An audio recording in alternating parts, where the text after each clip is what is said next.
gym a week from tonight. I had no idea how many people were coming. We have extra seats that we can, if more people show up, but with parent-teacher conference scheduled, I didn't want to go. Both campuses are going to be busy tonight, and so that's why it was down here. I didn't realize when we scheduled this several weeks ago that it coincided with parent-teacher conferences. But anyway, with that, I appreciate you guys coming. If you don't know, I'm Jeff Unruh. I'm superintendent of schools. This is Paul Grunberg. He's our chief academic officer, chief district administrator. He has come aboard and helped me.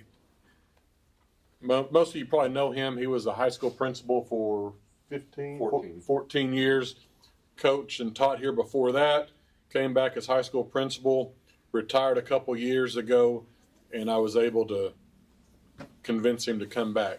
He said that I can recognize a sucker when I see it, but I'm very blessed to have him helping me this year and alongside this. Tracy Thomas is our elementary principal. Since a lot of this is talking about elementary, if you got questions on the day-to-day stuff, she'll be able to pipe in there. And then I want to introduce Michelle Bergwell and Whittot. They are from GH2. That's our architectural firm that we partnered with for this project. And Zach Burrows is with the Miller's Tippin.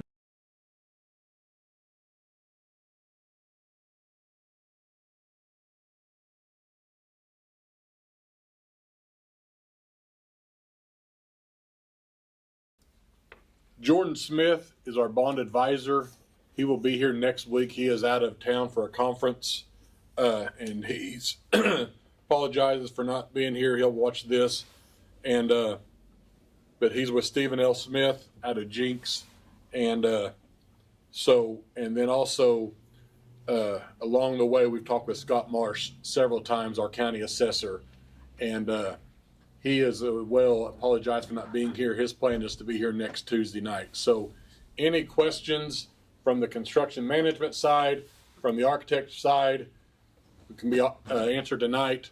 Hopefully between us, we can get any of the others. Anything that we don't get answered, we will make sure that we have an answer in place. We'll get back with you either this week or for sure by next Tuesday. But I kind of ran through with Jordan and with Scott questions that I knew would come up or have came up, and then again with the architect and construction management, hopefully we get everything answered that you have. And the whole purpose of this and next week is just to present some information to you, field any questions that you may have. I think the only way that we lose in this thing is with no information, no communication, or miscommunication. So please, if you have any questions, please ask. If we don't know, we will get you an answer. And obviously it's not just confined to the next hour, hour and a half, 2 hours, whatever we're here. Our door's open. Mr. Grunberg is right next door. I'm down the hall. Come by, email us, call us. We'd love to have a conversation with you and again, be able to answer anything for you so that everybody is able to make an informed decision when it comes time to vote. And so as far as the agenda tonight, I've come up with some bullet points that he and I have talked about that we've been asked about over and over. So these are just in response to questions or concerns that have been brought up. At any point in this, feel free to ask away. If there's something on here that, and I've tried to keep the opinions out of this. These are just, I feel like, pretty much facts. If you've got a question or if you need me to elaborate on that or one of these guys to elaborate on that, please, because I'm sure if you've got the question, that question is somewhere else as well. So feel free to chime in.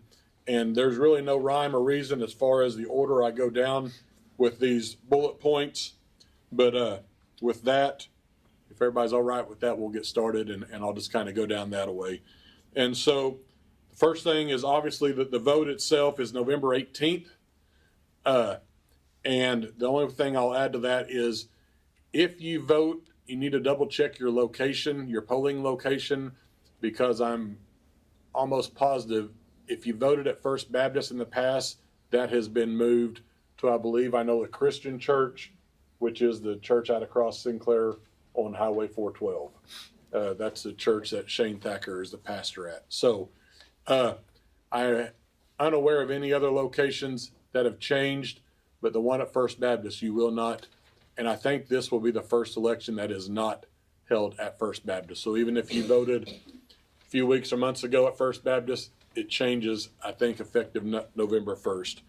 There is early voting, which I believe is the 13th and 14th, the Thursday, Friday previous to the vote day, and absentee voting is also available, and both of those are at the Rogers County Election Board, which right across from the courthouse. So you are able to early vote or absentee vote. And then, of course, the vote for this to be passed has to be approved at 60%. It's not a 50-50 or 50+1. School bonds are 60%. So if there's not 60%, this will not be approved. So the items on the bond are very similar to the last time. There is AC in the gym. With that comes the real probability of insulating the gym to making it more efficient. And that gym is about 40 years old. We started in the late 80s, right? 88? 88. So, but when it was built, it was not built for air conditioning in any way, shape, or form. If you look at certain times, you can actually see daylight at the top of it. And with the volleyball coach in here, and I will say I appreciate Coach Swope and Longhorn Media for recording this. They record and live stream all of our school board meetings, and he has committed to doing this tonight as well as next Tuesday. So, but anyway, with the AC of the gym and the insulation, again, that gym was built in 87. I think air conditioning at that time was not common. I don't think there was anybody that had it really, but I think the biggest reason was because there wasn't a whole lot of volleyball being played in July, August, and September. It was built for basketball, and basketball being a winter sport, air conditioning never really came into play. But as that gym we've transformed that into, it's a lot of times maybe our end of the year assemblies in May, we're getting warm, but volleyball, and I'll preface this with, it's an opinion, but our volleyball games are brutally hot. And I think if you've been to a volleyball game, there's some things we can agree or disagree on, but it's brutally hot. And Coach Swope confirmed this last time. The only team on our schedule that doesn't have air conditioning is Inola. And so anytime that our kids play a volleyball game, the only time they will not play in air conditioning is when they have a home game. And it has made it difficult on Coach Swope to schedule. There are schools that refuse to come and play us here in August and July just because of the extreme heat. And not only to the kids, but to fans, our fans, parents, grandparents. So that's the air conditioning of the gym. If you've seen what we call one-to-one technology throughout the district, starting in third grade, our elementary kids are issued a class set in third and fourth grade of Chromebooks. The traditional hardback textbooks we don't use them very much. It's Chromebook based. The curriculum is on that. A lot of that's where they turn in their assignments. Third and fourth grade start doing that. They don't take the Chromebooks home, but they start utilizing them. And then in fifth grade, that is their textbooks and stuff like that. And so the Chromebooks that we have are at least 7 years old, and some of them are 8 to 10 years old, and their shelf life has run its course. And so this bond we would buy start over a new series of Chromebooks, and not only that, we would implement a phasing in and phasing out, where third grade students would start with a new Chromebook, brand new, use it through their middle school career, and then at the end of their 8th grade year, it should be about expired, check it in, and then as freshmen, get a brand new one that will last their high school tenure. And so And once they finish up, that Chromebook would be out and implement new parts. And then, of course, the biggest part of the bond would be a new upper elementary, which would house our 2nd grade through 5th grade. If you're familiar right now, 5th grade is currently housed at the middle school campus with the middle school, high school.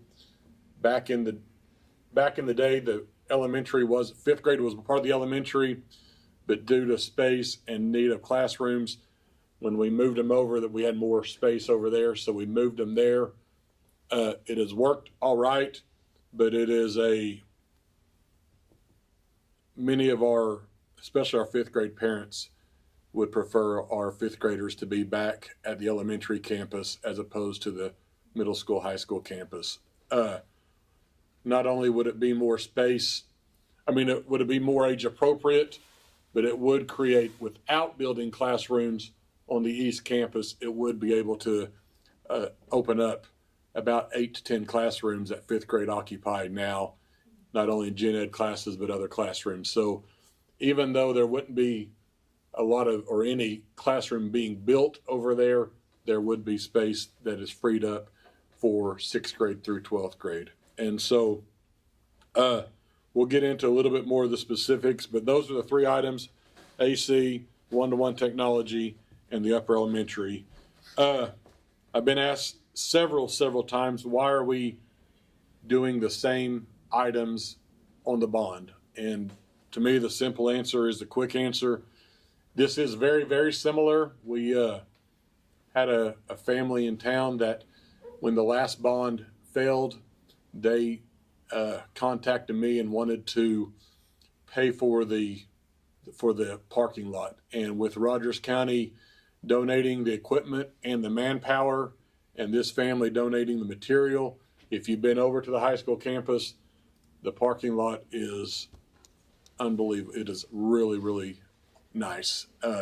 We went from having probably the worst parking lot that we will see to as good a parking lot as anybody. And so that family, so that took that need off of that, and we still have some more money to do that. We're going to extend that asphalt from where you pull in to the north. That would encompass the high school drop-off and middle school drop-off, high school teachers parking lot, middle school teacher parking lot. We tried to do it over fall break, but the weather didn't cooperate, and so that will either be a spring break or next summer, because we still have the money left over for that. So when that came to fruition, that was able to take that item off of last year's bond, and we have replaced that amount with the one-to-one technology. And so other than that, it is exactly the same. And again, to answer the question, it's just because we felt like it was a need last year. We feel like the need is there again. And we have had several people that have reached out and wanted to go at it again. And so that's kind of where we're at, just because, again, opinion, we feel like it's a need at this point. And so that's where it is. Next one is, why do you feel like there's a bond that is needed? I already went, I think, with the air conditioning of the gym, why it would be needed. Talked about the one-to-one technology. Facts, our elementary was built in the early 60s. From 61 to 64 is so our elementary over there is 60 plus years old.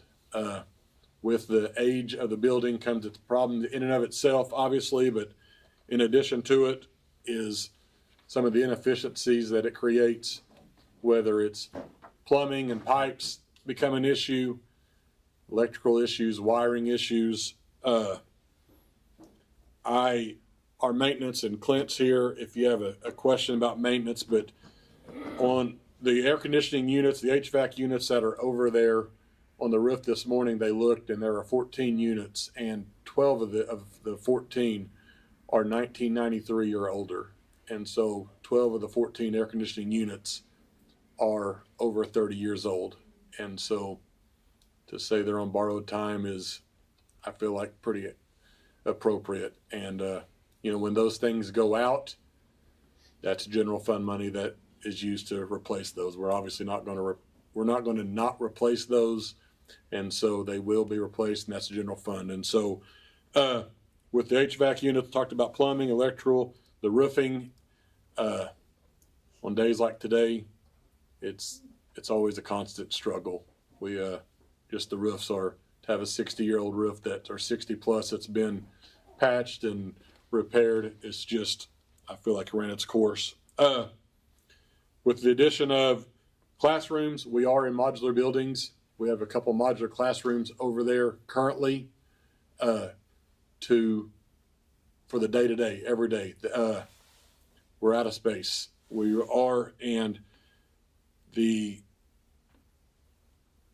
prediction is that this district's going to grow quite a bit. I mean, and they've talked about within the next 5 to 8 years, adding about a third of our population, 500 to 800 students, and within 10 years, over doubling our size of where we're at now. And if we're in modular buildings now of a 60-plus-year-old building, those are some of the reasons why we're looking at additional classrooms. With that comes the cafeteria. We have one cafeteria. We have one kitchen. We start serving at about 10. About 10:30. We start serving at 10:30 and quit about 1 o'clock. And so we have kids eating lunch as early as 10:30, as late at 1 o'clock. And that's because we only have the one kitchen and one cafeteria. I don't know that that's ideal either. And so this would allow us to build a second kitchen and a second cafeteria along with a PE facility. Again, and we were talking about something else the other day, and literally that gym is used from 8 to 3. From bell to bell. And all of that with 10:30 to 1 o'clock lunches with bell to bell in the gymnasium, that's before the fifth grade and 120 fifth graders would move over. So it would just, in my mind, multiply that problem. And so if we did the PE facility, it would also serve as a storm shelter, a storm or ballistic shelter.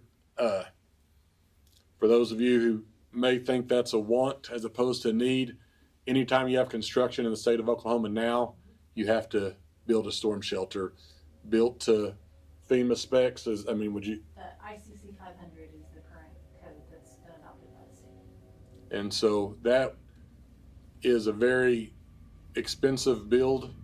It's a very expensive construction piece of it. And so some people have asked to take that out because of the price. Simply can't. It's state law. And not only that, you expand a little bit on the specs as far as occupancy and what that means. Yeah, there's a requirement for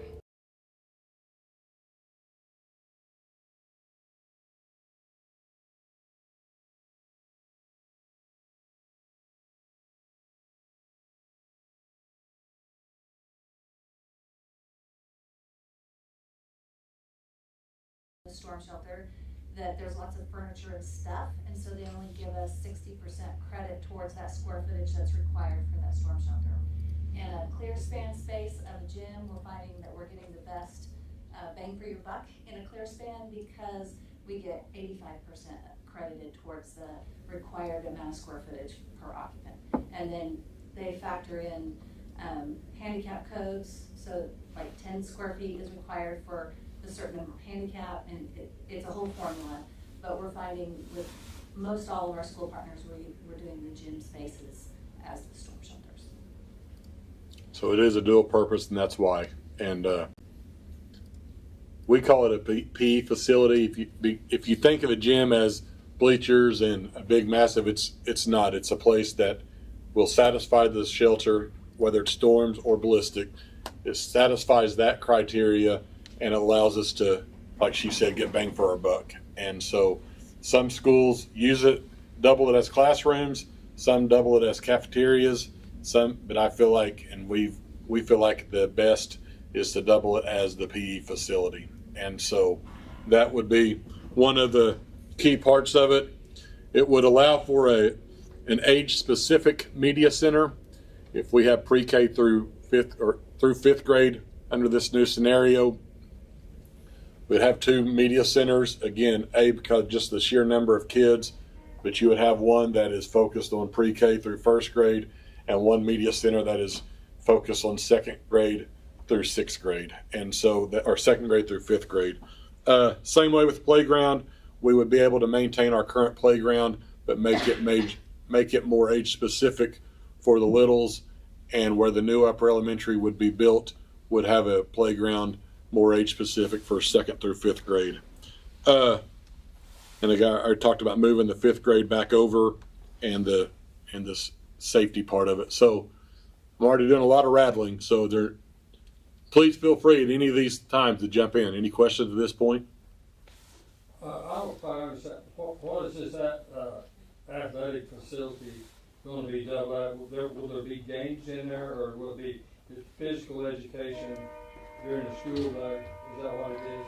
It's a PE facility, yes. Physical education during the day gives them a second place to play their whatever they do normally in our current gym. It'd just be a PE facility. Probably wouldn't be bleachers. It would just be a PE facility, and that would double as a storm shelter. I have another thought. Back on the high school gym, insulating the roof. Like in the winter time, don't you heat it also sometimes? Mm-hmm. And like at the games, say basketball games, Mm-hmm. well, the insulation on the roof, wouldn't that cut down on the energy loss also? Yeah, that's why we're doing it. Yeah, Hold the absolutely. heat in. Right. No, that's absolutely. I mean, and I'll let Zach. He went out and looked at it with some, and to speak on that. But yeah, I don't feel like, and I'll let Zach speak to it, but I don't feel like it'd be very smart to put AC or heat in there in the current situation. Zach, you want to expand on that? You'd have a pretty good energy loss Yeah, and with the much, heat, much higher not electric just bill. air conditioning. Those units would be running Yeah. continuously versus cycling through their natural life cycle. You'd have maintenance issues created by it, and as far as just a ratio of cost, the insulating that building is substantially lower than the overall cost to condition it, right? So it's a no-brainer to get insulation up and seal all the penetrations that are exposed where you can see daylight through it. Any other questions on that? Jeff, I heard you say ballistic. What does that mean? What is the storm shelter part? Well, the storm is for winds and tornado. Ballistic would be protective if, let's call it a shooter. It would be bulletproof, where if we ever got alerted someone was on the run and we had to lock down our kids in a secure. Is it a dome now, or is it just a reinforced structure? We've been doing a lot of just concrete boxes, basically. We've been doing a lot of really basically concrete boxes for storm shelters where the roofing it started with a concrete lid, where we just pour a lightweight concrete or a concrete lid on the shelter and then put the roofing on top of that. There's very specific requirements for wind speeds and what have you, and shrouding to keep So you're penetrations using through the walls. the gym PE thing to make the storm shelter correct at the new elementary? I'm sorry, I didn't hear it. The PE gymnasium will be the storm shelter, correct? Yes. And you're saying the whole entire thing is gonna be concrete?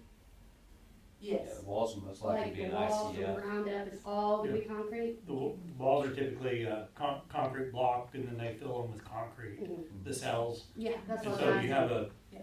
essentially a concrete walls and a concrete lid, and it's all tied Reinforced together. steel in it. Yeah. There's steel rebar, and And they like sort of going by code, like sustain like tornado winds and stuff like that. Yeah. And the generator and all that. the doors are special, and they have special hardware so that they don't blow off. I think the whole thing has to be on a generator in a protected area, so, and the current code requires some restrooms within the shelter. So there's a whole series of things that have to occur to make it meet what the state requires. Yeah, I was just curious, because you kept saying this was gonna be, and I'm like, how Yeah. is a building that's just gonna be like structure of metal and this gonna be? But you're saying the whole thing is gonna be concrete. Yeah, And the whole rebar. thing. Yeah. And then we can clad it with different siding and finishes so that it looks like the rest of, it won't look like a concrete bunker. Yeah. It'll have the same type of skin system that the rest of the school will have, so that it won't look like Yeah. a Oh, I concrete don't box. care what it was. It is a As long as concrete it's box, safe. but we, And we will treat it for acoustics, so it's, so when you're inside of it, it's not, bothering your hearing, yeah. Anything else on those? So anyway, all that stuff, again, we feel like the need is here, and that is before the growth. The growth would only expand that problem of space, mainly. When we get into it, I'll dive in a little bit about the upper elementary items. We've talked about 20 classrooms. When you think about classrooms, we have gen ed classrooms, which is the traditional classrooms. We have special ed classrooms. We have OT, PT, ST, which is occupational therapy, physical therapy, speech therapy classrooms. When you saw electives, that would be whether it's computers, art, possibly choir, STEM, things like that. So you have the traditional classrooms, your second, third, fourth, fifth grade normal classrooms, your normal gen ed classrooms, you have your normal special ed, then OT, PT, ST, and then the electives are all what we would need in this upper elementary. We've talked about the other things, and then the other would be the obviously side offices, principal's offices, main office for check-in and check-out, counselor's offices, and also on this is renovations of current upper elementary, the current elementary, for a couple reasons. A, we cannot move in overnight. No matter what happens with this vote, next year we're going to have school like we're having school this year.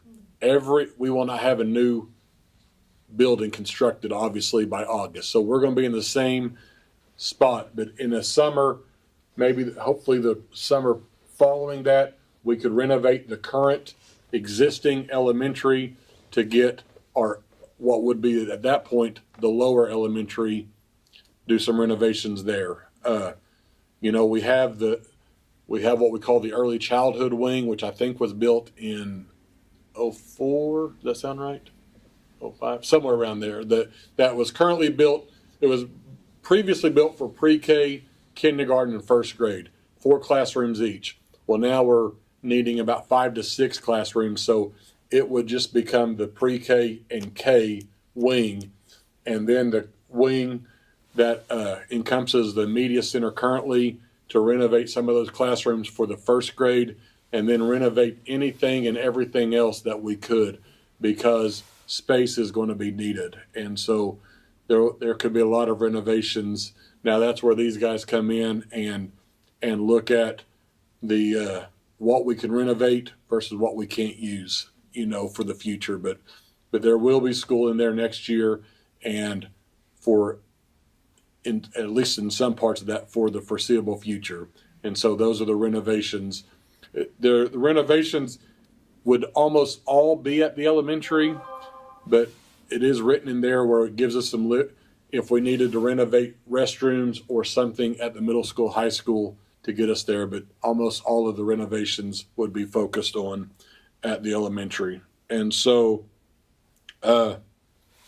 if with additional items, if we were able, and also HVAC units, to be able to put money towards HVAC units. I already talked about the HVAC units are going to be needed over at the elementary very, very soon, but it would give us the ability to have district-wide, Clint, HVACs at the middle school, high school. There's some that, you guys are replacing them each and every year as currently, correct? So, okay. So it would be HVAC across the way. But anyway, additional items if it comes in, first thing we do is like to build even more than 20 classrooms.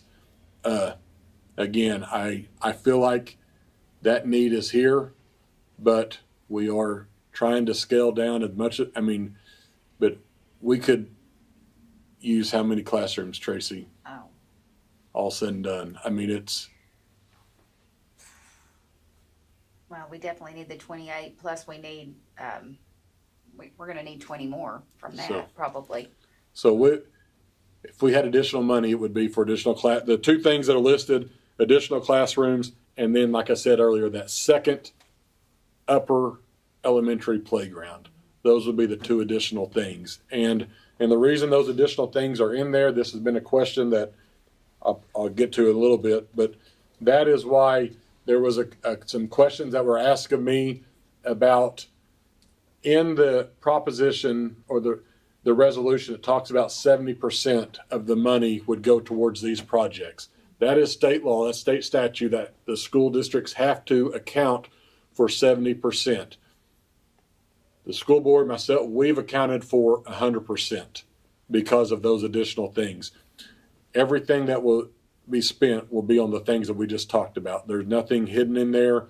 The only reason it said 70 in that resolution is because state statute says that it has to be at least 70%.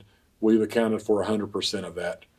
Zach, Michelle, Yeah, and that's your little bit of wiggle, because once you pass the bond and design the school and bid, we can't completely forecast what bids can come in at in a year, because there may be a tariff, or there may be, inflation. So we wanna define at least the 70%, so you know how the money's going to be spent. And if the bids come in great, then we can add things to that, and we have the list of priorities from there. questions about that? Yes. Yeah, I actually had a question that kind of pertains to this sort of. So, they wanna remodel some of and add some rooms to the elementary existing right now, but that's another year or so before they'll do that. And then they have to get a graph designing, and that could take 6 months to a year, 'cause you gotta get permits and all that stuff to make sure you can do roads and stuff like that. So then you're about a year out of design, then you gotta get your bidding for people, so that's could take about 6 months, cause everybody's gotta do their thing. So we're about 3 years out before we can even say that this is gonna happen. So by the time that happens and the tariff or materials costs go up and we're on a budget, what happens if we don't have those funds? Do we have to do another bond to be able to finish out? I know we're getting a construction loan, but we still have to be able to pay out the bond, you know what I'm saying? So do we do another bond the higher cost of things because it's so far out of when it's gonna be built? So do you want to? The first part, the schedule, I think, if you break up those kind of segments there, you've got planning, they've got roughly a year in design from now. I think the earliest move-in date would be, August, school year 28, 29. So you have all 26 and planning design in 2027 and into, the summer of 28. It gives you about 16 months to build a facility this big, renovate other things alongside of it. So from a move-in date, school year 28, if you have I'm just talking about like building date, like I said, things are changing all the time in our economy right now, especially. Well, from a bond perspective, this is, you don't have an end date on that funding, so that would extend past any of the dates the durations for construction. So you wouldn't have to go for a separate bond for any of these projects because of those durations. Does that answer your question? Not really. I'm just like, so the materials cost more than what you guys estimated Yeah. that we're putting into our bond right now. So that's what And we're, if I'm it sorry, exceeds I'm following that, you. Yeah, that's why they're proposing what we call an alternate, right? So you kind of plan for the worst and hope for the best. The market has stabilized. All the talks of tariffs at the beginning of 2025 shot some prices up. We've seen a lot of that stuff come down. And other schools that we've been budgeting, seen things come in at 5 to 10% under projections like this, which allow additional square footage, allow additional classrooms. But all that has to go into their planning now, so that whether you can add them on now if pricing comes in a good way, or if pricing comes in a little higher, you at least have a future plan and can identify the cost if and when funds come available for those That's what other I was projects. curious And we're about. projecting inflation a little bit in the numbers. That's what I was Yeah. curious So about. If you we're guys have trying a to second count, but plan, who so we're not gonna knows be what, asked for another bond, you guys are gonna be able to make up the difference with a smaller plan of, design. yeah, That's we've factored in a rate of inflation. What that truly is over the next 3 years, it's anybody's guess. But Yeah. we've done historical numbers to account for that inflation. So we're not using today's construction numbers Yeah. because we're a year out from actually the project hitting the streets to bid. And so that's what we're trying to project to, is just 12 to 16 months out. And, you know, who can guess what? Exactly, and that was my biggest worry, Yeah. because some people are kind of It's our concerned about worry the too. construction and the interest loan on that, also the interest on the actual bond itself. And some people are like, they really want this, and they can barely make it, but they'll say yes to be able to do this, you know. But if it goes up, then they're like, oh, I just lost my house over this because we can't make a difference and we have to do another bond or something. And this, commercial construction is a little different in that, you know, if we bid, like Whit said, this time next year, that price is locked in, it will not change. You have what's called a guaranteed maximum price. And, you know, our company and all the subcontractors go at risk with that number. There has to be a major event, another COVID scenario or something super extreme to even allow anyone to adjust pricing all the way down to suppliers. So you really have to think a year out. And then once construction starts, that concern goes away. Pricing's locked in. In a lot of ways, it is an estimate of construction costs, what the bond is based on. What that turns out to be is our budget that we're trying to design to. So if in a year the bids come in high, we will, if it's possible, you know, substitute materials or other things to get it within the bond dollars. Yeah. So it's not even in a year when it bids, or over the next 12 months, we can't guarantee what we're designing, the materials we're selecting, building systems, will be the final Yeah, that's what I systems. was just saying. Because you guys have we're leaving the door backup open to plans. adjust. Because if our citizens say, yes, we wanna do this Yeah. on your current budget, and then things fall through and budget's blown, Right. then I don't, I feel bad for the citizens who said yes, and now they're in line themselves with their place. Right, Yeah. but for sure, the items that you described, the program items will show up in the final product because state law says they must. And so everything you outlined will be there for the end, the finish line. Mhm. But we may, design-wise, have to make adjustments and to allow that to happen. Well, and I can tell you this, because we have had a ton of this discussion, because that was, even going back to last time, that's the last thing we want to do, is do this. And then, because I'm not going to name names, but there are districts that have done that exact same Yeah, thing. that's what I was worried about. There have been districts that have done it, I feel like, intentionally. There are districts that feel unintentionally, but we have been very, very prudent and calculated that we do not over promise and under deliver, to the point that I feel like it's just the opposite. We're going to be able, because that is a concern. And, no one wants to be the person that raises taxes, including me. I mean, this is now my third year in this seat, and it's not real popular to come in and be the guy that changes the course when they went years without it. So it's very calculated that we do everything and have done everything to prevent that scenario, because it's not that, oh, we never thought about that. We have talked about that. And these guys are probably tired of me saying this, because I keep going, worst case. And they're like, we've 'Cause got this this. is big for a little town. This is what yes. Drew, did you have a question? Or I was just gonna ask on a percentage, and I don't know who would know the answer to this, but on all these projects, you see all these schools being built everywhere, all over the state, for however many years we've been doing it. how often do we have to come back and ask for another bond to finish? How often does that happen? So I will say, so I've been in the industry about 30 years, always working with education clients. And we got pretty good at forecasting our numbers and not having to go back and ask for additional bonds, building in those alternates to add to rather than take from. Or like Whit's saying, change materials to get costs down. The only time I've had to go ask for another bond is after COVID, when instead of 3% inflation every year, like we see in forecast, we experienced 50% inflation. And for a district that had passed bonds before and hadn't bid yet, they got stuck with that huge inflation bill. Those are the only projects I've seen that we've been in that situation, because we've been able to forecast it.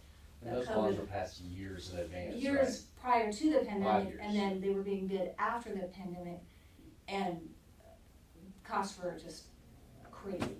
Yeah. That's the only time we've seen it really happen. How much, plywood or whatever it was, yeah. Yeah. Per sheet, yeah. And so, you know, the things that give me pause now is the tariffs and the unknown there. We're trying to forecast that worst case from what our crystal ball tells us, right? And build in those alternates so that we're not taking away from what we've promised.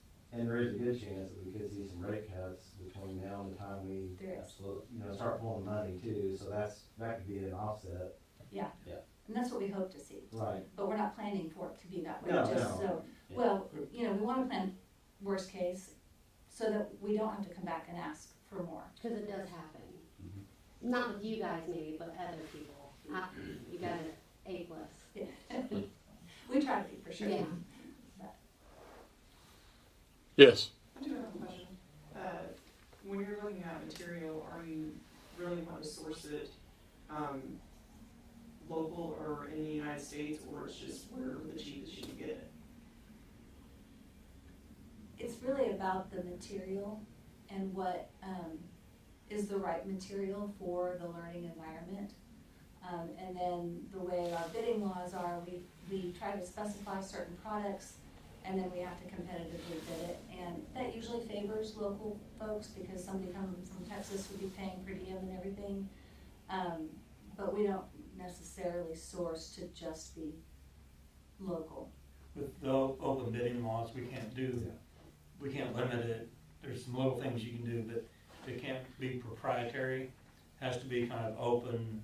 If somebody has a product that meets the level of quality we want, there's really no way to not accept that bid or that subcontractor. But the locals should be an advantage because, like Michelle said, they don't have to truck it or ship it. Their workforce should be here, so they're not having to put them in hotels and stuff like that. So just by the nature, the locals should be at an advantage. So, there may be other items that, specialty items that just aren't locally produced, but for the most part. Just nice to see, Yeah. keeping it sourced local and Mhm. giving those jobs and opportunities to the community. Absolutely, yeah. I think with the construction management process that we're going through, I think we can, Miller Tippins can solicit, make sure that the local contracting companies are aware of it and can, solicit it. They still have to be competitive and low bid and everything, cause it's still competitive bid. It's government, not government money, it's your money. It's public money, so we can't pick the higher bid because that's not the fiduciary way you do it. But that's why we write specifications saying it has to meet this level of quality, and if they don't meet that, we can kick them out. We don't have to accept something that's just a wall covering it's wall covering, but we have very specific quality standards that they would have to meet. Anything else on that? This is probably something that everybody's heard. The interest, why so much on interest? If you're building a $38 million or a $35 million, whatever, you're building $38 million, but it's $59 million bond. Why is there $21 million of interest. And I will just say, with all due respect, I did it just now. When we did this, the rate was 5.5 on the interest rates.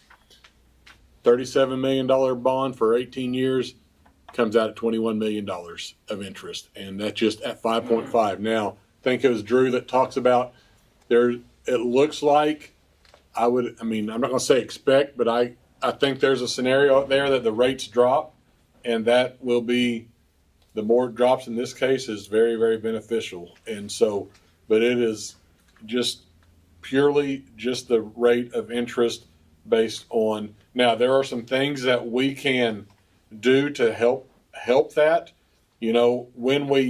how we utilize the bonds, when we issue them. If we don't need $30 million tomorrow or the day after this thing was to pass, you would need, a small amount for design, a small amount for permits and this. And so the longer you can delay in taking that, and again, it's just like building a house. If you need it all tomorrow and you've got to borrow it all one time, but if you can do it out and issue those in increments, those are things that benefit us. And again, things that we are, and with Jordan, our bond advisor, but even without, we're very, very aware of and working very hard to come up with a plan to only utilize what is needed when needed, because it behooves us all to be able to make that in a time-friendly manner. So, but that is the interest part of it, is just simply, and if you built a house or bought a house, you know that at the end of your 15 or 30 year payment, you've paid a whole lot more than you bought the house for. And so that's what this is. Things you need to add to that? Yes. To the interest, if the, say the smelter moves forward and the 45 million that's set for the school system, would the goal be to pay the debt off quickly so that we could reduce the interest?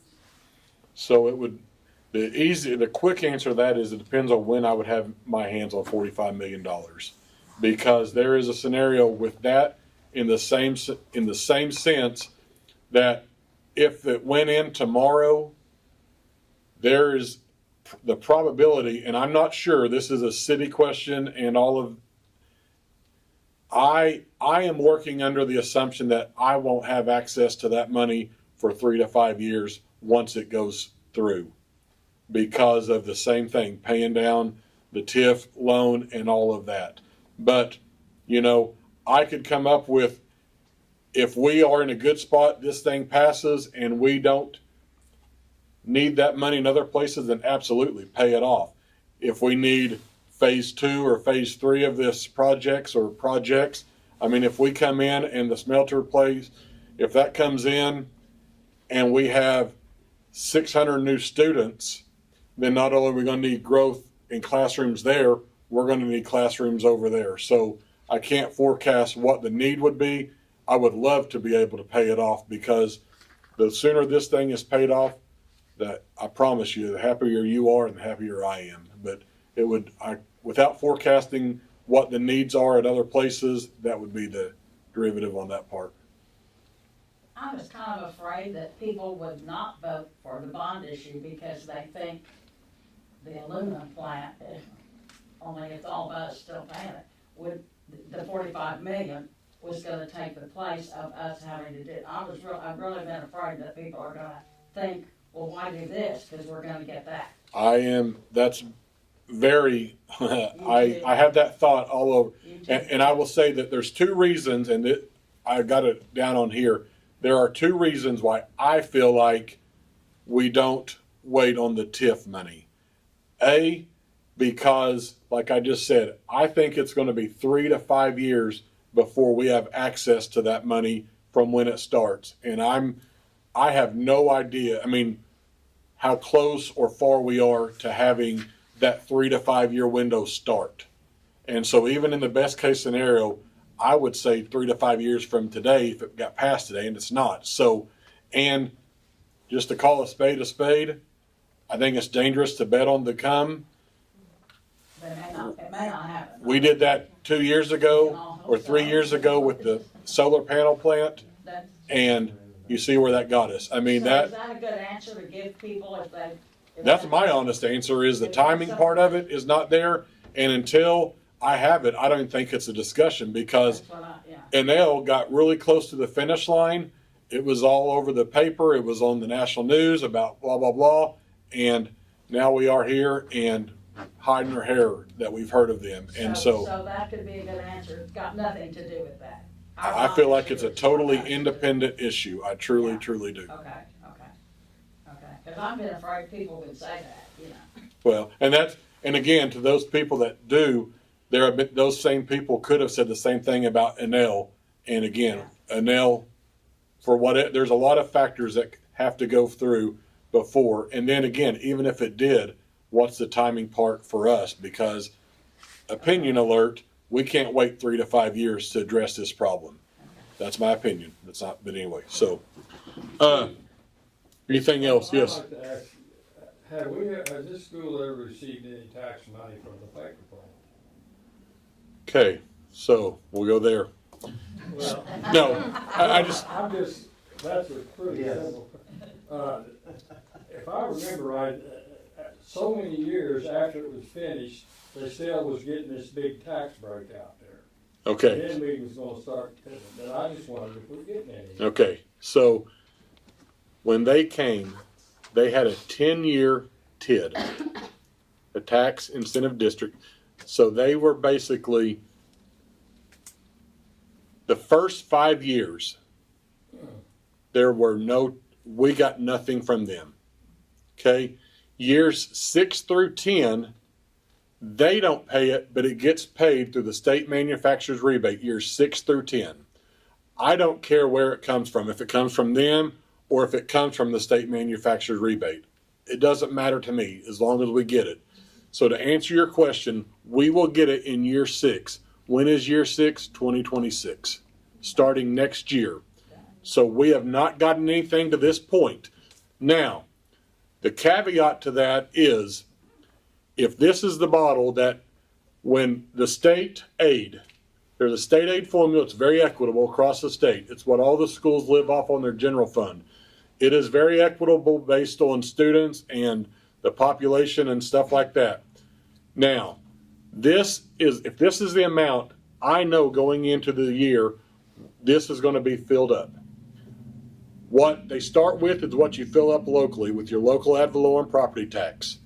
What it does, so as of right now, before them, because we're still living a few more months or a couple more months without them and their ad valorem, we do not generate as a community very much local ad valorem. We just don't have the big manufacturers. All we have is the property tax for the most part. We don't fill up our cup very much locally. Now, in the school world, it doesn't matter because the state is going to come in and cap this bottle off. And I'm going to get my money regardless. Okay? Next year when Sofidel goes on the books, they're going to fill this thing up more because the ad valorem comes on the books. They're going to fill it up more. But it's not going to fill this thing up. I'm still going to be dependent on state aid. Now, again, just like I talked about, when this bottle's full, I don't care. But even when Sofidel comes on the books, they're going to help fill this bottle up, but they're not helping the district in that. They are helping the taxpayers because there's more paying into the pot of taxes. So it is a benefit financially to the community. It is a even push for the school district. Okay, because again, it just, instead of the state giving it to me, they're going to give it to us. And in this case, actually the state's going to give it anyway because in the form of the state manufacturer's rebate. But it's not going to help or hurt our general fund as a school district. It will help the community and the ad valorem taxpayers. What my memory, and maybe I misunderstood at the time that went in, they made the statement that this money would all be activated, or whatever you want to call it, 5 years or something like that, after Sofadel was finished. Mm-hmm. And I automatically thought what Walt Disney used to say about Disneyland. He said it'll never be complete. And there's people out there doing construction work. I don't know about the last 6 months or a year. No, in 2026 it comes on, and we talked yesterday. He and I talked to the county assessor, and when that first went on, they projected at $400 million. The latest projection that he gave us yesterday was $755 million. So yes, it is in the 26th.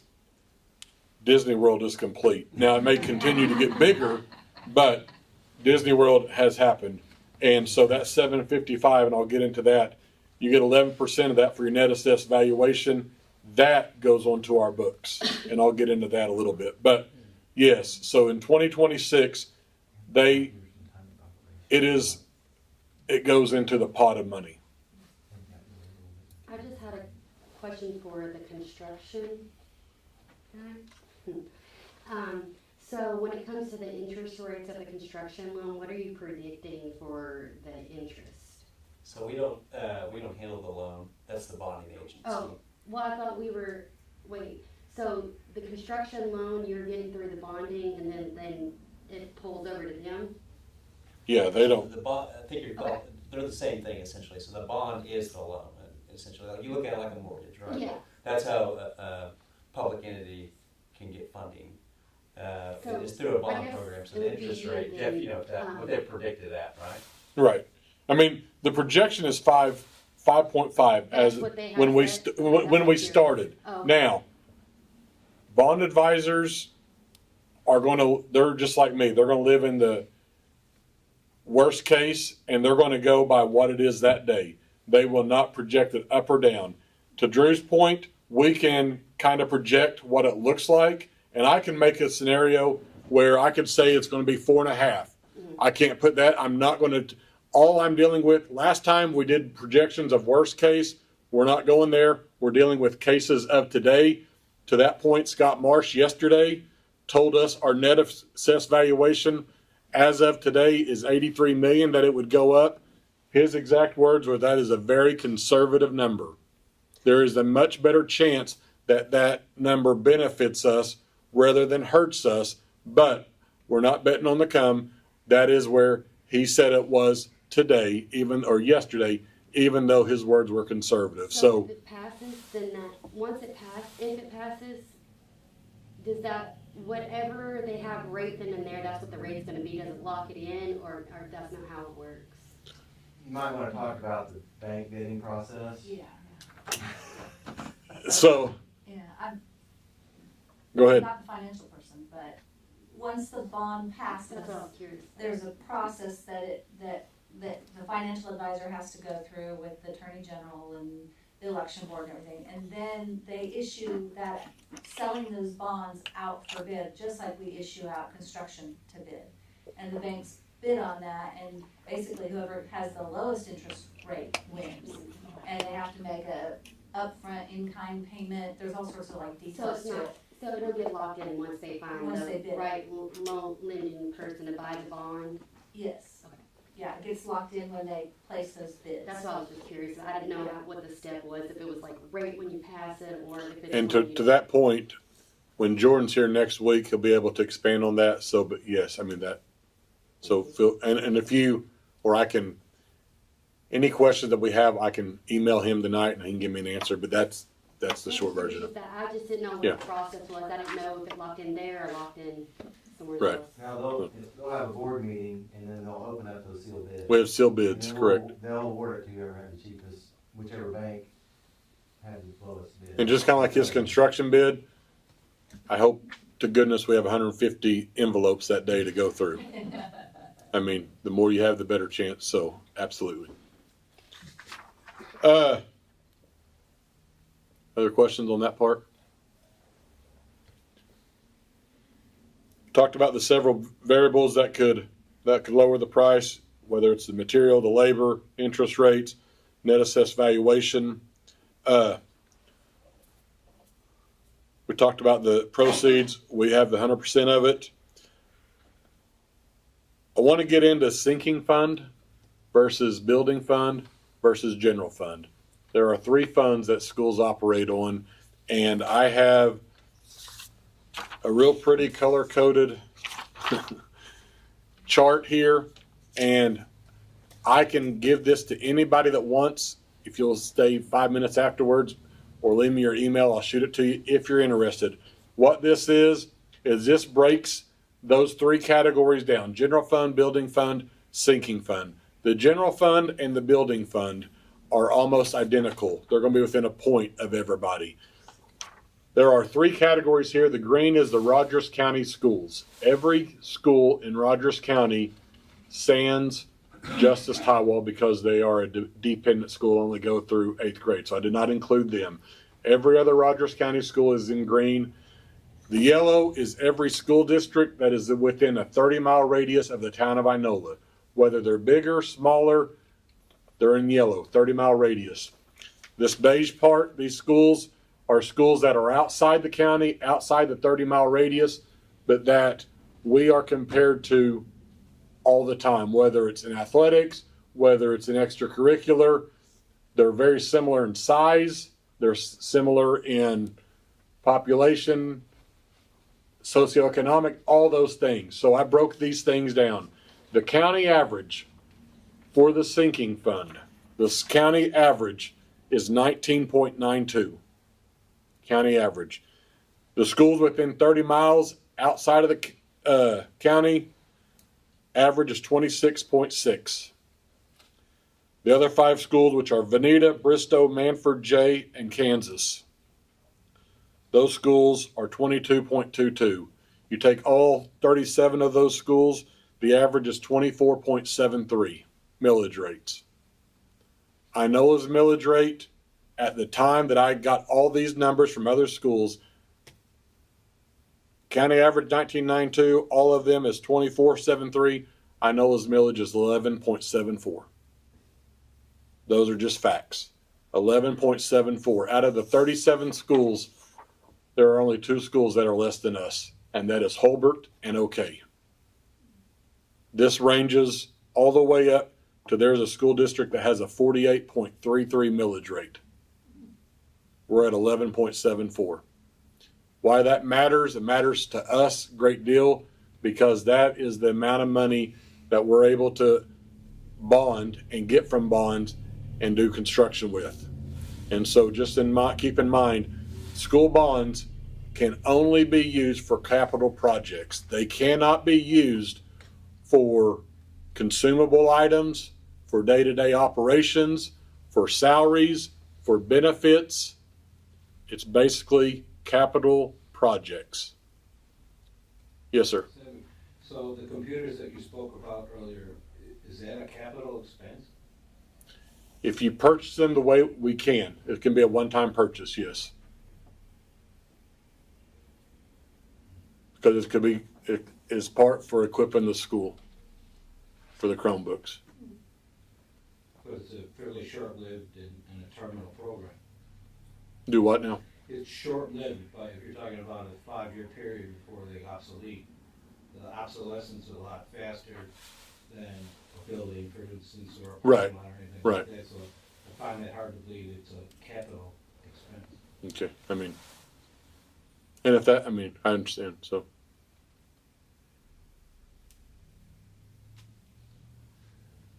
Anything else on that part? On the millage rates? So if this bond passes, then it'll go from 11.79 to like a 19, which brings your sinking fund up so you can do more. Our millage rate would be 19.91, which would be just a skosh underneath the county average, 19.91, So it would help yes, out the sinking fund for Yeah. something. absolutely.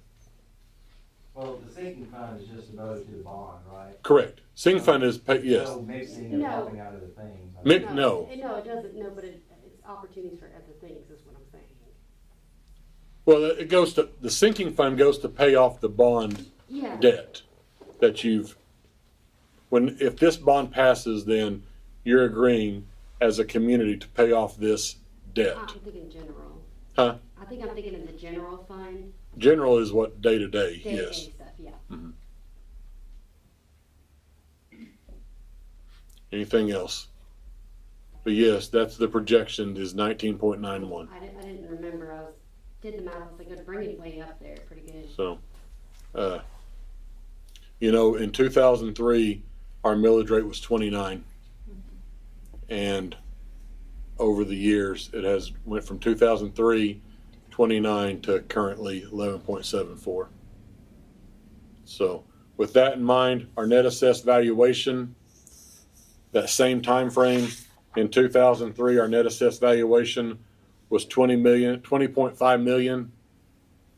Mr. Marsh told us that yesterday that our net assessed valuation is 64.7 million. It goes up on about 3 to 4% on average every year.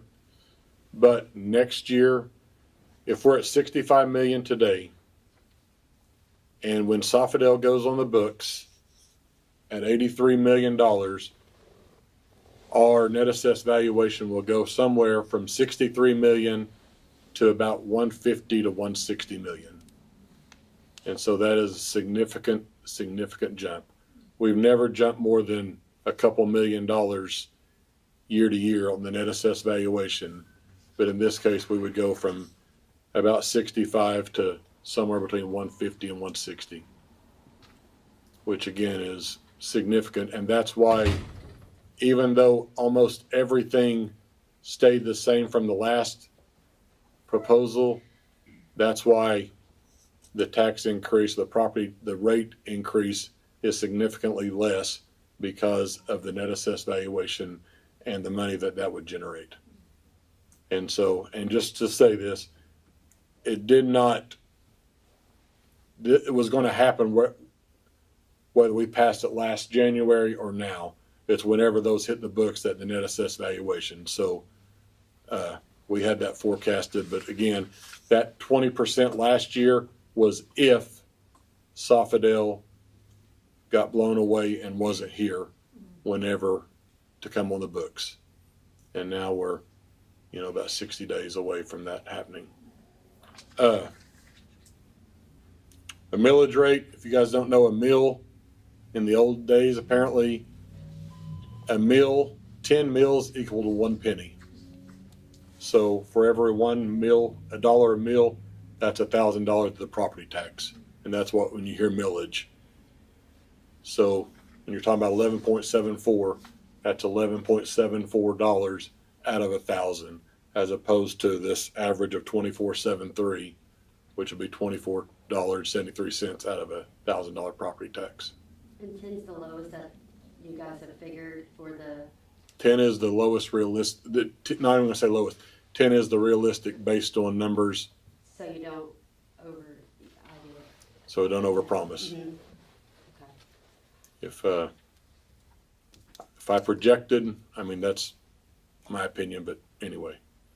Yes, Yeah, do you know the last time the school board asked the community for a tax increase? I don't. I tried to find that out today in anticipation of this, and the numbers that we have go back to 2003, and with that being 29, this is a guess, and maybe when the high school was built. I would say it was there, and they probably kept it at that from that point on because of all the additions they did. Football field, everything that was. Well, because the high school, then they went to the middle school, then they built the Middle fifth grade school, building and the then library. So we did the elementary, so then it kept it there. But since then, they didn't. You hate to say they didn't do their due diligence and keep it where it was at, because anytime you tell people you're not going to have a tax increase, they're all for it. So if we'd have stayed at 29 or 28, but every time a bond issue came up and we said, it won't be a tax increase for you, everybody'd be, oh, great, we're for it. So it's just gradually went down over the years. So I got on board in 2005, and I think the new wing of elementary was probably 6, 7, but every bond we passed was a no tax increase. We thought we were doing the right thing, but apparently that's, you know, so I don't think people in the community understand that they probably have lower tax rate than every school district around here for 25 plus years at least. And I've got a building in Delaware County, it's not worth near as much as the one here, and I pay double to triple what I pay in tax there than I do here, so that just shows you how, what the, you know, what the difference is. So yeah, maybe we should have, over those years that I was on the board, maybe we should have raised a little bit, you know, or asked, but thought we could get by with what we needed without raising people's taxes, you know, so. And that's probably so, but some people can't afford to have 2 properties like you, and they're relying on just one. Yeah, I'm just. And the interest rate, Right. I mean, in our property taxes went up last month, some people are doubling and stuff, so it's kind of a hard time, we're wanting this to pass, we do. I just want them to know, we do want it to pass, but I mean, there are some people who cannot afford for it to pass. And I think his point is that this has been, the millage rate has been way lower than anybody else around us in any other county, similar schools, for 25 years. So everybody here has got the benefit of paying the low property tax. So I mean, and I don't think it's a big ask. I would say that's what this is. To me, this is the facts of that, is that it proves, because every school in the county has the same 11.78 county mills. And that goes to the fair board, that goes to the health department. There's the county part of the mills. Everybody in county has the same, since we're a Northeast Tech district, we have the same Northeast Tech mills. And again, the general fund millage is anywhere in the county-wide, anywhere from 35.46 to 36.69. So obviously that is very, very close. The millage rate is anywhere from 5.05 up to 5.24. So that is, all of them are almost identical. The only difference is the millage rate. When you get into Inola at 11.74, Chelsea is 15.52, goes up to 19.35 at Oologah, 19.61 at Sequoia, Verdigris is 17.66, up to Catoosa at 28.8, 20.88, Foyle 22.28, Claremore 24.16. Salina, or Adair 27, Salina 48, so And you're still below the average. we're still, even with this, it would be below the county But average. what I'm saying is, yes, everybody has not had raised taxes, but right now, taxes are really high on property, and they just went up again. I would vote yes. I would absolutely vote yes for this. But mine has went up over to $3,000. Over the three, what do you mean? I'm talking about my property.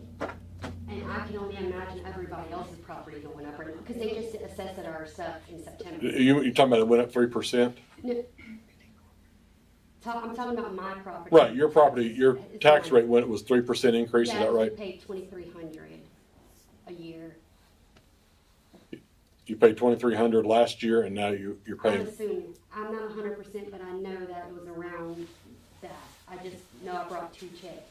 But what I'm saying is like, what if people only aren't voting for it just because they can't afford it? I just don't want people to feel like they're letting you guys down. I mean, that's the whole deal of this. It's to each, they've got to make the decision based on what they, and I, again, all I can say is I don't take this ask lightly and without consideration, because again, it's the last thing. It's just, I can get into why I feel like it's needed. I'm not going to. I totally get that and respect that, because That's all I was trying to say is like, I hope that this doesn't, whatever happens, if it passes or doesn't pass, that other people don't think down on other people because they didn't pass it, because we don't know what's going on in other people's homes and financially. so there's a question or comment. So, Yeah, I would add that, property taxes are gonna go up. We're gonna be paying more in property taxes anyway. This school tax, this school bond issue, this ask, is a small piece. The taxes are gonna keep going up. We're gonna be able to control some of that with the bond issue, some of that tax increase. I totally get people not being able to afford to pay their property taxes, or the taxes going up and they feel like they can't afford to pay more. It's gonna continue to go up regardless. investing in the schools, that's a capital investment. When the property taxes go up, theoretically, and I know there are exceptions to every rule, but so does property value.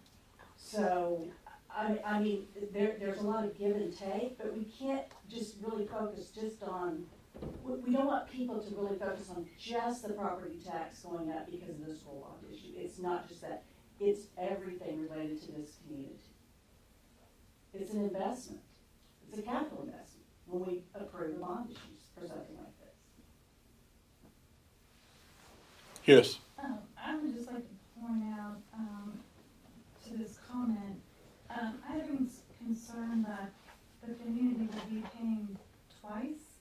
You know, it was mentioned before that the $45 million has already been approved, for the TIF for the aluminum plant. And I know you had mentioned that you don't want to bank on having to rely on it, but, if the bond is approved and the aluminum plant goes through, aren't we then being asked to pay twice? I don't think so. Your taxes are based on what your house is worth.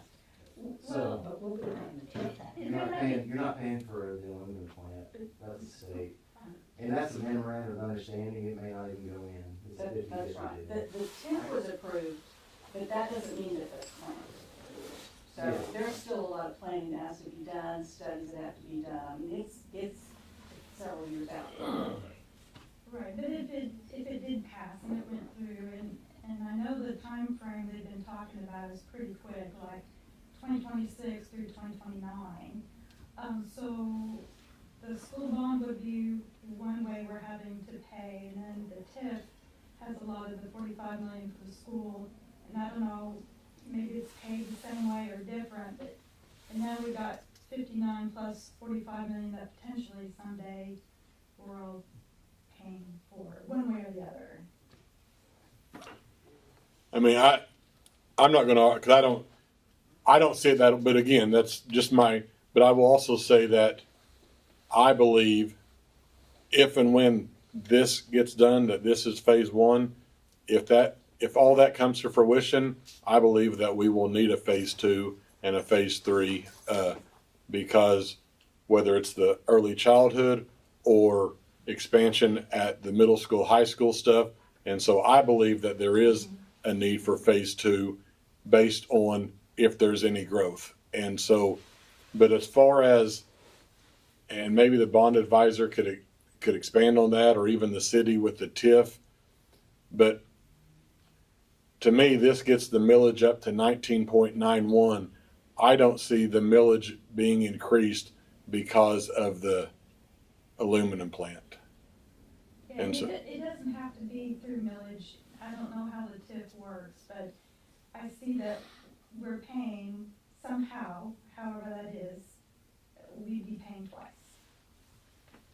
Yes. On the TIF, the tax incentive financing, I think is the term, the aluminum plant has taxes deferred, their property taxes deferred for a period of time so that they can take that money and plow it into the investment there. That doesn't come out of our pockets, that comes out of their pockets. We're not, they're putting that money aside, the company doesn't have to pay it, but a few years later, the company has to start paying back in property taxes. Their property tax bill comes due. And I don't remember all the particulars about it, but it's really, they are paying it. Now, our property values will go up or down depending on who you talk to. That's not what we're talking about here, but it's like a bird in the hand is worth two in the bush. Yeah, I want to say that, and I'm not familiar with this particular TIF, but a way to describe it is usually a TIF is granted to a company that's going to make an investment in the community. And if you think about the land that company is going to go in on, that land may not be it may not be generating any taxes whatsoever because it's vacant land.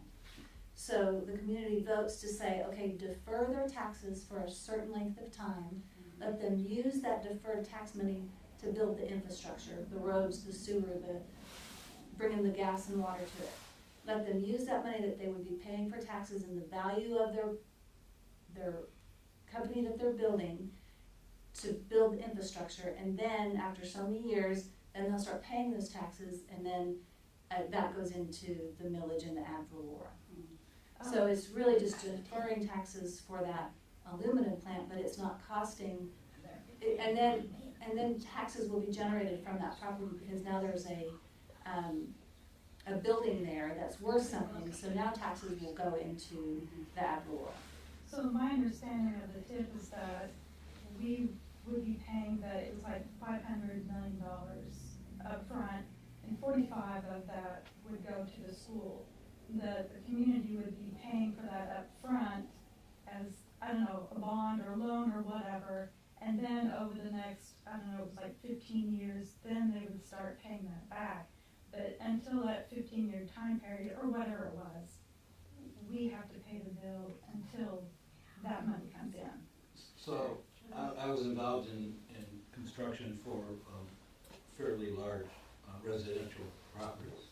So the TIF really is, what you said, it was empty property, it generated all. So it's not that you're losing money, it's just you're not getting it instantly when the property's developed. So that when the developer pays the infrastructure costs, the end user, the smelting facility, they pay that upfront cost.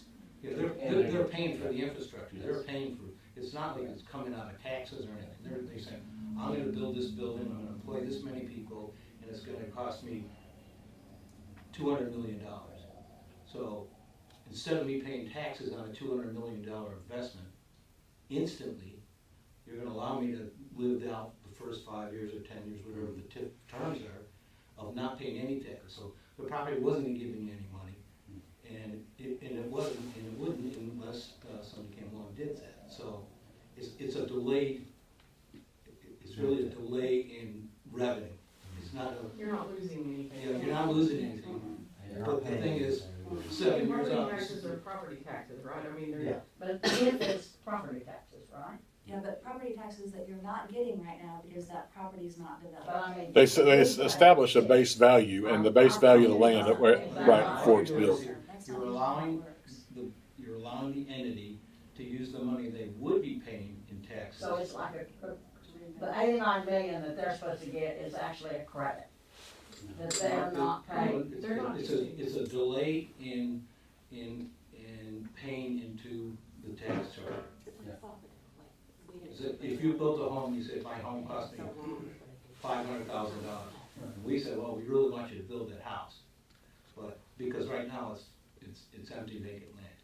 And you say, well, if you'll help me pay for that house by not charging me that money, then 5 years from now, I'll start paying my regular taxes just like everybody else.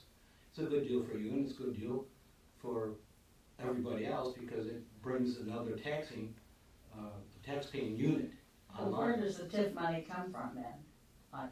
It's not tip money, it's an amount of money, it's It's basically, not a tax then? it's not a tax at It's all, not a it's a tax. financing. Okay, Tax increment okay. See, I financing. didn't understand that either. I thought we'd be playing twice actually. But it's financing, right? And they had to come to our city council to get approval. And Correct. the only way they would have to go to the city council is if they're using our money to fund the upfront. No, not at all, because they have to get approval that says that they're willing to wait X amount of time. So most of the time when it goes in front of city council, is, am I gonna wait 5 years, am I gonna wait 10 years, am I gonna wait 15 years? But, okay, so that 5-10 years, somebody's gotta be paying for that road construction, Yes, for the water. the developer's doing that. The developers do. So the developer's doing that, that's their, it's a credit, so to speak. So instead of them using 100% of borrowed money, Right, so instead So of paying why do they tax, come to the city council asking? so the city will defer them paying that tax. because they have to agree to do it. So the Because it's in has to city pay Like limits. the paper them plant, defer right? paying tax. Because 10 years, but now they're about to come online and Right, and pay. they're kind of paying the tax in. All those entities are forfeiting their taxes in a sense until, and that's, I could be getting that ad valorem, I could be getting a little bit each year, or it allows us to, that's part of the package, like he's, And it's not a new concept, it's been going on for as long as I know, 30, 50 years. That they would come to the taxing body and you say, I'm gonna build this building, or I'd like to build it here, can I build it here, and this is how I want you to help me pay for it, by not charging me an additional cost. So think of it this way too. I'm an aluminum plant, I wanna come build on this vacant land, but there's no water and sewer. So the city can bring them the water and sewer at their expense, and then the aluminum plant can build.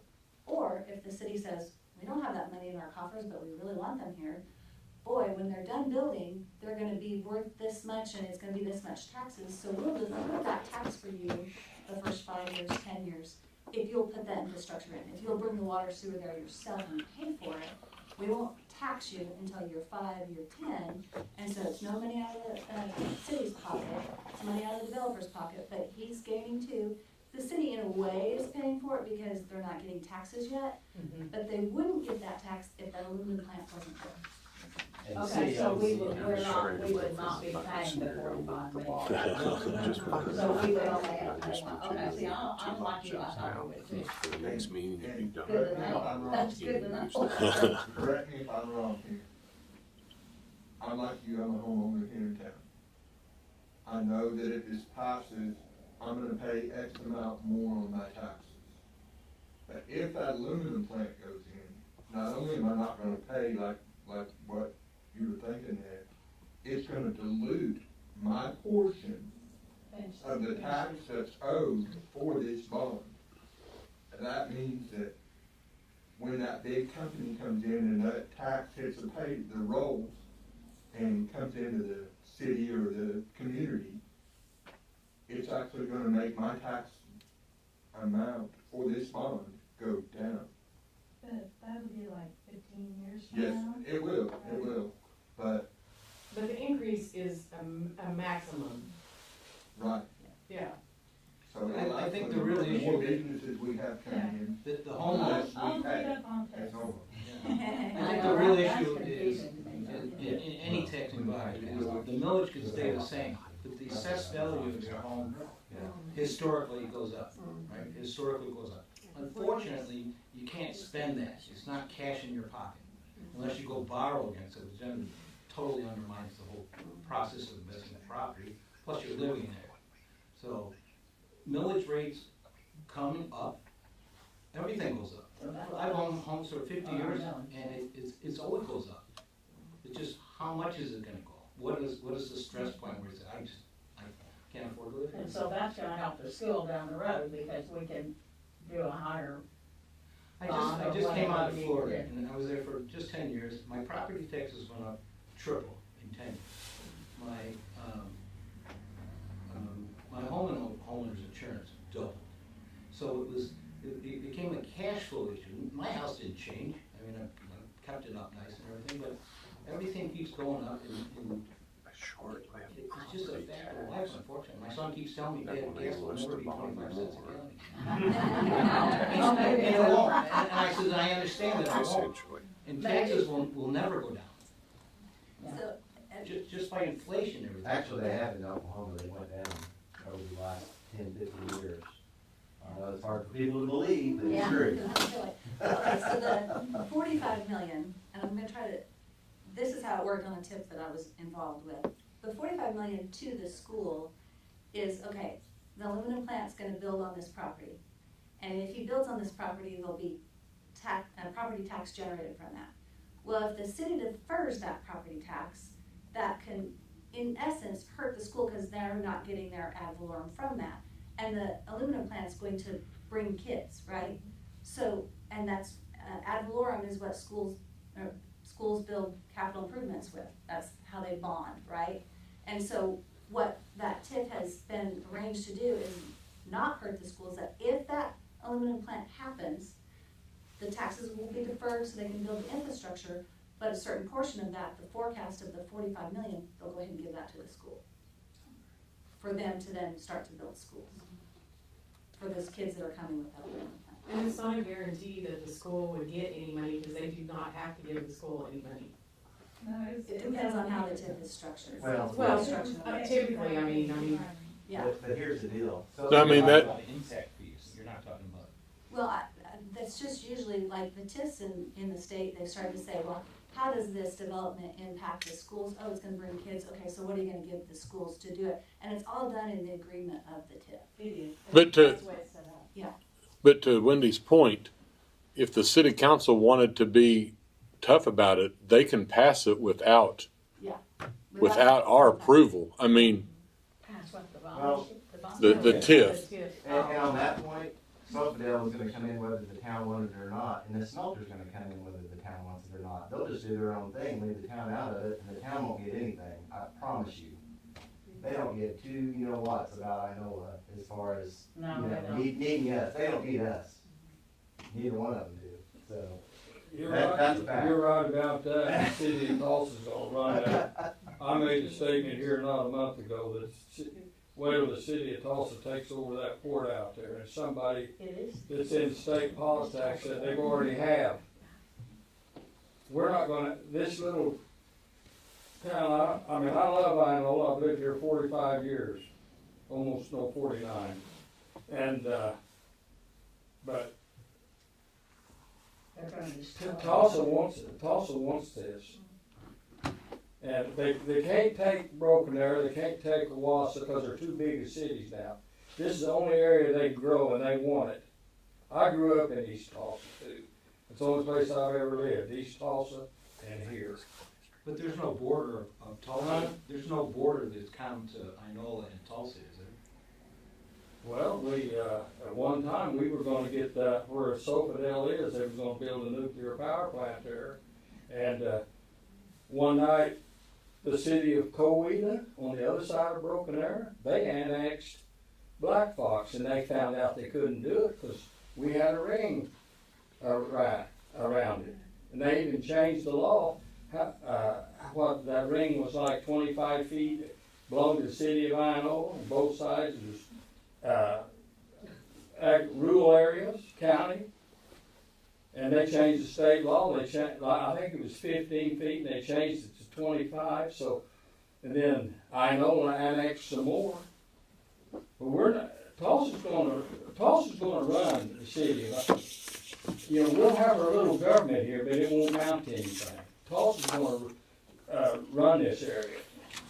And while we're talking about that smelter, there will be things go in out there that we're not gonna wanna live with. Okay. And we need to be finding out, just what is this smelter? This community might wanna push against it. Well, I'm gonna respectfully ask, that goes City Hall. This is, I mean, we're talking, so City Hall, that's what I'm saying, they're not gonna. but we're talking they about have the no bond, power. so that's, They have no power. okay, but back, I mean, to the bond, I went through my bullet points. We got professionals here. We got one that's in it every day. Questions, comments, things that you would like for us to look into for next week. If you plan, I will have the bond advisor and hopefully the county assessor here. But if you want to show up and ask questions, great. If you would have questions that you want me to pass on to them and get back to you, I will be glad to.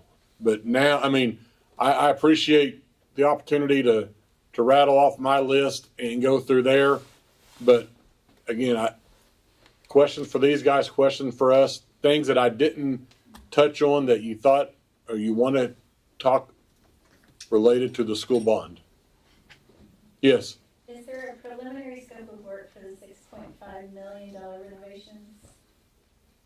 No. Okay, so there's no, so how did they come up with that amount of money? I don't know. I mean, if I'm totally honest, I'm looking at the window there to use for the first grade hallway, the offices, and because I anticipate, can't guarantee, but I anticipate the need for a lot more of that building than just the first grade hallway. Everything there, nurses' offices, stuff like that, and then district-wide. So that is where the renovations, I feel like, I honestly thought that would be a good thing to be able to renovate more than less. And so that money is there. Doesn't mean we have to spend it all on renovations, but it gives us the ability to capture renovations of any capacity anywhere over there, whether it's new carpet or anything renovations. So the remodel, when's the remodel gonna start on the elementary? Not this year, but next year? Zach, you wanna, I mean, we've got to figure out what we're renovating. Oh, okay. I mean, It's your I thought point. you said it earlier, I couldn't remember, so I was just trying to remember. if passed and we've got it, because we have no idea, or I don't, that's what these guys are gonna go in there. And the goal is to renovate, let me back up. The goal is to be the most cost effective, whether it's renovating current or it's not worth it financially and we build. You know, Correct. Richard, who asked that question initially on the 6 million, that was based on that evaluation. You know, you don't want to pour an investment into, you know, part of the facility that's not going to have any lifespan. So our team got together multiple times to review some of the areas he addressed, that the wing on the east side and some of the better structure in the building, and take that square footage and some historical data and develop that cost based on what our initial pass is on that. Okay, this feels like the appropriate place to stop the renovation, or start and stop it. That make more sense? Mhm. And as we flush that out, then the schedule's developed, and then they have a time in there for design. Then we go through about a 45-day bidding process. Then you start construction, and we have to sync that all up with So it's gonna be a lot faster than the, well, upper maybe, elementary. but you still have to start it so it works with school operations. So well, yeah, that's what I'm saying though, like, it could be another year or two. absolutely, That's what I'm saying. yeah, I was just- and it's I was always just good to wondering how start soon it would renovations May 25th when school's out and programs are done, and you know, take off as much of a chunk of the renovations you can during the summer months without over. Yeah, that's what they did with the high school, with they did all their renovations over the summer for the field stuff, so no kids, no nothing, get done quicker. Mm-hmm. What else? Yes. I would say, I appreciate the transparency you're trying to create here and all the information, and I know people ask a lot of questions. I think there were some issues last time the school bond issue came up that things weren't being transparent. I really appreciate you willing to spend your time to answer questions. I know more people ask questions, but, I think you're laying it all on the table. I appreciate that. Well, that was my bullet list, or the question that I've been asked either directly or indirectly. So that's why I wanted to touch on those. That was the only reason I came up with that list. So again, if there's more, please call, email, visit. Yes, sir.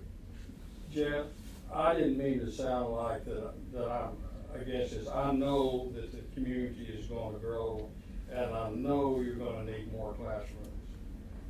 And we've gotta meet that need. Mm-hmm. Oh, I didn't take it. I just didn't want to get into the smelter and the. This lady back here, I didn't, she said, if I read her right, she was talking about people coming out here and building a home, their taxes is gonna be so much higher. I built a house out there 45 years ago, and I did a good job on it. And it's true, it's 45 years old, but my taxes are nothing what they would be for a person come out here and build a new home, where I spent $45,000 on an acreage. Now they spend $300,000, and the tax is unreal. And I hear some of these young people that have college degrees and school teaching jobs says, we'll never be able to buy a house. And I talk about broken there, and my kids have new loans, and they talk about what the taxes are. You just can't compare. It's unreal what we're putting on these young families that's going to come out here. I couldn't have done it. But we gotta have a school, I think, we just gotta have a new grade school, that's just Well, no awful. one's gonna wanna come into our community Well, it's awful. and It's live awful. without a good school system.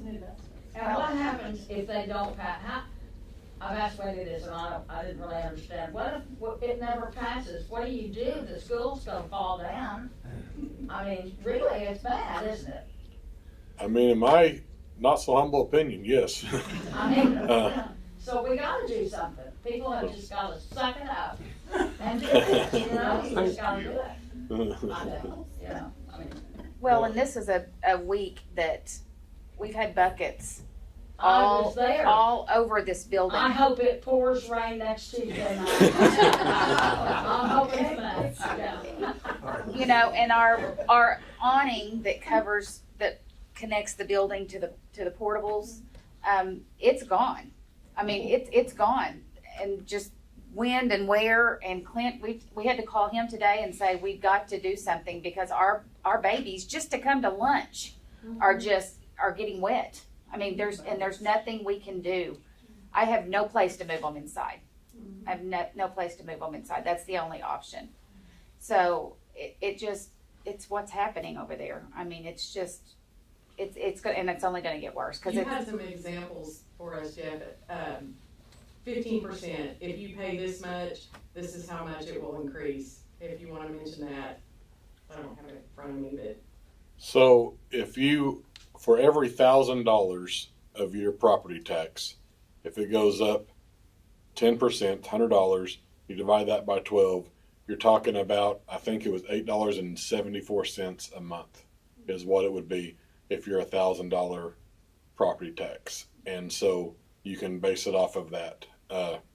And if you don't know, and I can have those exact numbers, I should have wrote those down, but I can have those exact numbers next week. But you can go to it's on the website. You can look up anybody in Rogers County, what they paid last year in property tax.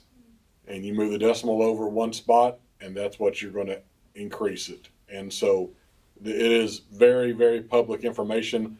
You don't have to have anything except their last name. And then it pops up so you can look up everybody's tax. And if it's a 10%, if it's a smooth 10% and the rates don't go down or whatever, it's 10%, based off 1,000, it's going to be $100 a year, and you divide that by 12 months. So. And again, I will say this, if it goes up 10%, we're at 19.91. The county average is 19.92. With the increase, would still be below the rest of the county's average.